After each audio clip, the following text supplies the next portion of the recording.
मैं आपका mentor AK Singh और आज फिर हम अपने BLIS 02 का जो हमारा थर्ड चैप्टर यानी यूनिट नंबर 1 लेसन नंबर 3 चल रहा था, मानव संसाधन या विकास का जो सब्जेक्ट था, और कहीं ना कहीं प्रबंधन यानी प्रबंधन का सब्जेक्ट चल रहा है और मानव संसाधन विकास का आपका चैप्टर चल रहा है। तो कहीं ना कहीं जब मानव संसाधन की बात आ रही है और कहीं ना कहीं मानव संसाधन के एक तरह से आपके भाई मानव के बिना कुछ चल नहीं रहा, कुछ कार्य नहीं हो रहे, और संस्थान में जो भी कार्य होते हैं वो कौन करता है, वो करता है मानव। तो इसी तरह से हमारे फील्ड में यानी कि लाइब्रेरी के फील्ड में भी हम क्या है, एक लाइब्रेरियन क्या है, एक मानव संसाधन है, और मानव संसाधन के बिना किसी भी लाइब्रेरी को चलाना या किसी भी संस्थान को चलाना एक तरह से असंभव है। तो उसी को चलते हुए आगे बढ़ते हुए आज का हमारा टॉपिक था मानव संसाधन के प्रबंधन के बारे में। तो चलिए शुरू करते हैं। वीडियो को लाइक करिए, शेयर करिए और टेलीग्राम ग्रुप को ज्वाइन करके रखिए। ठीक है, छोटा टॉपिक है आज। सबसे पहली बात है, आपको ये पता होना चाहिए मानव संसाधन प्रबंधन के बारे में यानी मैनेजमेंट के बारे में पता होना चाहिए। मैनेजमेंट में जब हमने पढ़ा था तो मानव संसाधन की बात यानी कि आपके मानव संसाधन की बात वहाँ पर भी मैंने आपको बताई थी, मानव संसाधन प्रबंधन। ठीक है, अब ह्यूमन रिसोर्स के मैनेजमेंट की बात को लेके चलें या फिर ह्यूमन रिसोर्स की प्रणाली की बात को लेके चलें, सबसे पहले बात है आपको मैनेजमेंट समझना चाहिए। छोटा टॉपिक है भले ही, पर काम का है। देखिए मैनेजमेंट में आप जैसे आपके घर में 4 व्यक्ति हैं, ठीक है, सीधे सीधे एक अपने घर की फैमिली से लेके चलिए। आपके घर में 4 व्यक्ति हैं यानी कि आपकी मदर, आपके फादर और 2 आप भाई बहन हो, यानी कि एक बड़ा भाई और एक छोटी बहन है। तो अब कहीं ना कहीं जब आप अपने घर को लेके चलते हो तो कहीं ना कहीं फादर का अलग काम है, मदर का अलग काम है, छोटी बहन का अलग काम है, और आपका अलग काम है घर को यानी घर को चलाने के लिए और घर को चलाने में सहयोग देने के लिए। यानी कि एक तरह से प्रबंधन मैनेज करा हुआ है आपके फादर ने, या फिर जो भी आपका घर को चला रहा है उसने क्या करा है, मैनेज करा हुआ है। तो इसी तरह से हमारा क्या है, कहीं ना कहीं मानव संसाधन में प्रबंधन का कार्य लाइब्रेरी के साइंस में या लाइब्रेरी में एक तरह से उसी तरह का कार्य कर रहा है। यानी कि जैसे आपका क्या है, जूनियर लाइब्रेरियन है, आपका क्या है लाइब्रेरी क्लर्क है, आपका क्या है जो कहीं ना कहीं सफाई कर्मचारी है, आपका क्या है लाइब्रेरी में जो जनरल मुहैया करा रहा है। यानी कि हर लाइब्रेरी का हर व्यक्ति, रेफरेंस सेक्शन में बैठा है वो व्यक्ति, जो कोई आपके जूनियर लाइब्रेरी सीनियर लाइब्रेरियन है, और कहीं ना कहीं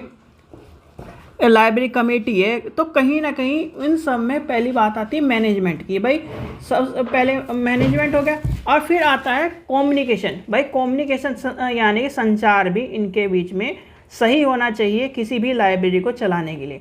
अगर लाइब्रेरी चलाने के लिए, ठीक है, अगर मैनेजमेंट सही होगा तो कहीं ना कहीं आपका सारी चीज़ें सही होगी, कम्युनिकेशन भी सही होगी, भाई आपके जो संबंध है वो भी अच्छे होंगे।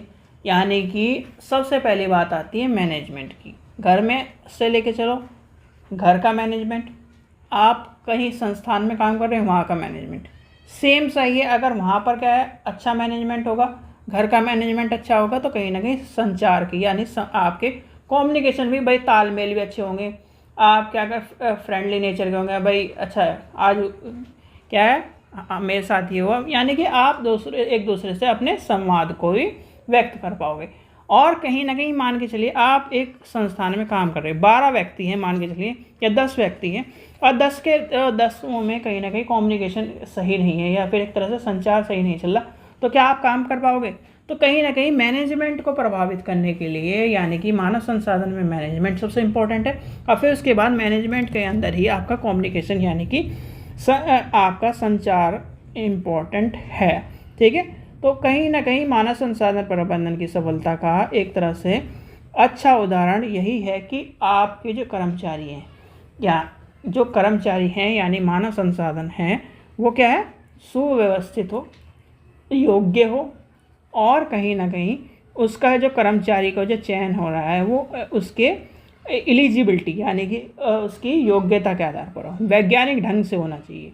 ठीक है, तो ये सब चीज़ें कहीं ना कहीं देखी जाती हैं जब आपका मानव संसाधन प्रबंधन चलता है। और मानव संसाधन जैसे आप कहते हो ना कि एचआर कमेटी ने, या फिर आप जब प्राइवेट जॉब में जाते हो तो कि एचआर ने ये सब, मैनेजमेंट ने ये क्वेश्चन पूछे, ये पूछा, तो वहीं पर भी ये सब चीज़ें आपकी चलती है। तो ये था छोटा सा टॉपिक, यानी मानव संसाधन प्रबंधन का।